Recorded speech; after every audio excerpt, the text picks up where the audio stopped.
तो दूसरा क्वेश्चन जो है वो है निम्नलिखित व्यंजकों में से प्रत्येक व्यंजक को सरल कीजिए। तो ये अभी कठिन है, जो इसको हमें सरल करना है। ठीक है, अभी ये थोड़ा सा कठिन है, अब इसको हमें क्या करना है, सरल। ठीक, तो पहला क्वेश्चन इनने क्या दिया है, 3 धन रूट 3 एक ब्रैकेट में, और दूसरे में 2 धन रूट 2। ठीक, तो सबसे पहले हमें क्या करना है, इसको सरल करना है, और सरल करने के लिए हमें कोष्टकों का गुणा आना चाहिए। ठीक है, कि कोष्टक जब रहे तो कैसे हम क्या करते हैं। तो भाई साहब, एक चीज मैं आप लोगों को बता दूं कि हम जो है एक साथ साथ में बेसिक मैथ की एक क्लास चला रहे हैं। ठीक है, तो कहीं ना कहीं आपको ऐसे क्वेश्चन करने में उस क्लास से मदद मिलेगी। देखो, प्लेलिस्ट पर जाएं, बेसिक मैथ की क्लास पर जाएं, उसकी वीडियो देख डालो पूरे, ज़्यादा बड़े वीडियो नहीं है, आप बहुत जल्दी उनको देख डाक के ख़त्म कर दोगे और आपको बहुत जल्दी समझ में भी आएगा। ठीक है, क्योंकि मैं समझा पाऊँ हूँ इसलिए।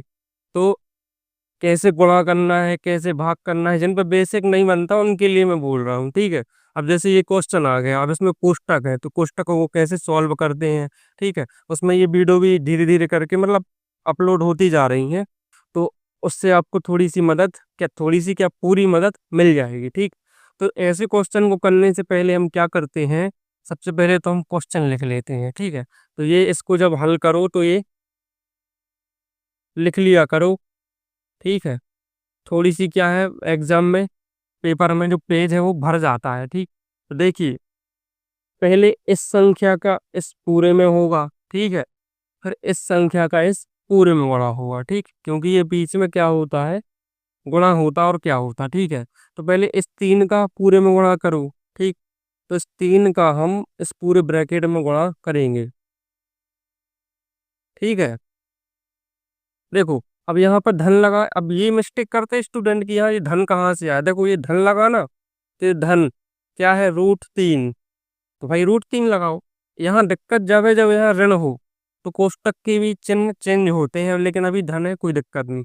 अब इस √3 का इस पूरे में गुणा करो, तो √3 का 2 धन √2।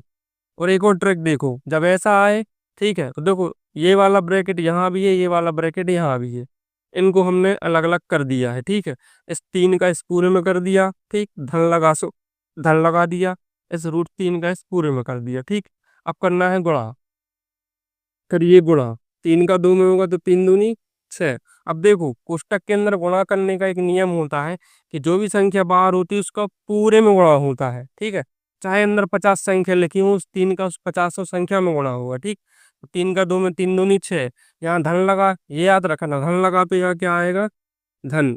अब ये धन की है तो ज्यादा लफड़ा नहीं है, अगर ये ऋण की होती तो लफड़ा बनता। ठीक, वो लफड़ा हम आगे सुलझाएंगे। 3 का जब √2 में गुणा करेंगे तो सीधा आएगा 3 √2। ठीक, अब यहाँ धन है सो धन, √3 का इसमें करेंगे तो क्या आएगा, 2 √3, तो दो पहले लिख दिया। ठीक है, अब √3 का √2 में करेंगे तो 3, देखो जब रूट रूट एक से हो तो उनका अंदर गुणा हो जाता है, तो 3 दूनी 6 अंदर √6। अब देखो ये आया 6 धन 3 √2 धन 2 √3 धन √6।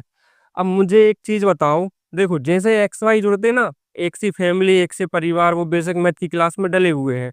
टॉपिक है XYZ वाले सवाल नहीं बनते तो इस वीडियो को देखें, तो वो वाली वीडियो आप देख सकते हैं। तो जैसे XYZ का काम होता है कि एक से एक्स रहे तो जुड़ जाएंगे घट जाएंगे, ऐसे रूट का होता है, यदि एक से रूट रहे तो वो जुड़ घट जाते हैं, और रूट नहीं जुड़ता, उनकी आगे की क्या जुड़ती है, संख्या। कैसे, मान के चलो यहाँ पर √6 है। ठीक है, और धन यहाँ पर 2 √6 होता, मान के चलो। ठीक, तो यहाँ पर देखो रूट से यहाँ है, रूट से यहाँ है, तो ये एक ही परिवार हो गया।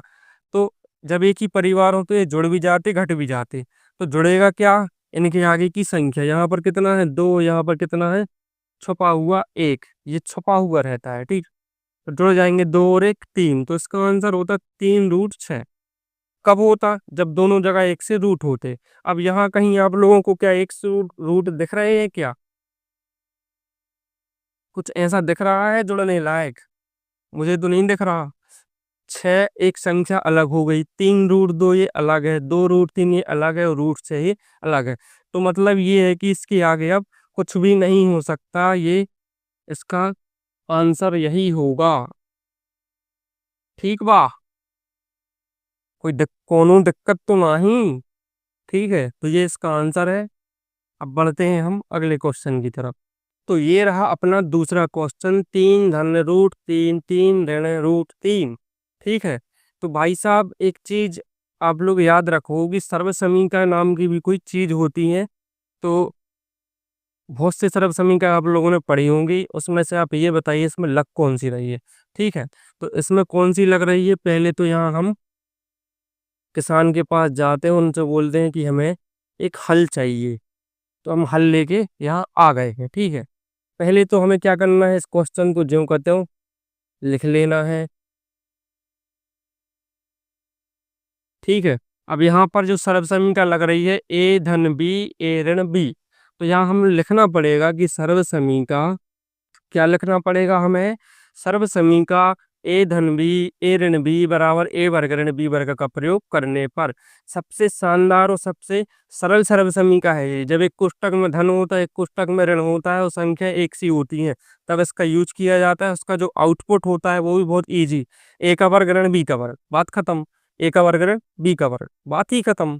एक कोष्टक में ए धन बी ए ऋण बी, आंसर ए का वर्ग ऋण बी का वर्ग। बहुत ही इजी है, इसको डायरेक्ट भी आप नजरों में कर सकते थे यहीं से। ये 3 का वर्ग 9 और n√3 का वर्ग 3, 9 में से 3 है 6, आंसर आ गया 6 आंसर। ठीक है, तो लेकिन इसको प्रोसेस से करना पड़ेगा। ठीक, तो यहाँ पर देखो ए हमारे पास 3 है, तो यहाँ पर ए बराबर हो जाएगा 3, और बी की जगह पर √3 है, तो बी बराबर हो जाएगा √3। तो सर्व समीकरण जैसे रख देंगे हम, तो ए धन बी यानी 3 धन√3 और ए ऋण बी यानी 3 ऋण√3 बराबर ए वर्ग ऋण बी वर्ग। ए हमारे पास 3, तो 3 का वर्ग ऋण बी वर्ग यानी √3 का वर्ग। ठीक है, तो 3 त्रिका 9।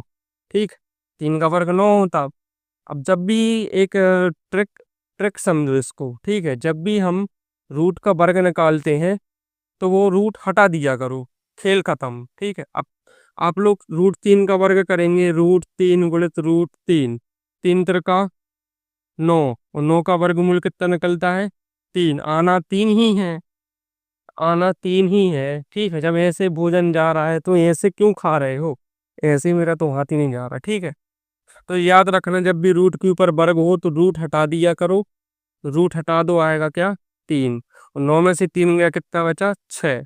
और ये 6 हमारा क्या है, एक बहुत ही शानदार सा सरल सा एक आंसर आ गया है इस क्वेश्चन का। ठीक, नजरों में करके बता दिया था, लेकिन इसको यदि एग्जाम में आए तो ऐसे ही करना है, ताकि मास्टर जो है ना, वो मास्टर की नजर रहती है स्टूडेंट पर। ठीक, स्टूडेंट होशियार है, कैसा है, कैसा लिखता है। मार्क्स ऐसा नहीं कि सिर्फ तुम होशियार हो तो ही मार्क्स मिलेंगे। ठीक है, आपके लिखने के तरीके पर भी मार्क्स डिपेंड करते हैं। ठीक, तो ये रहा इसका आंसर।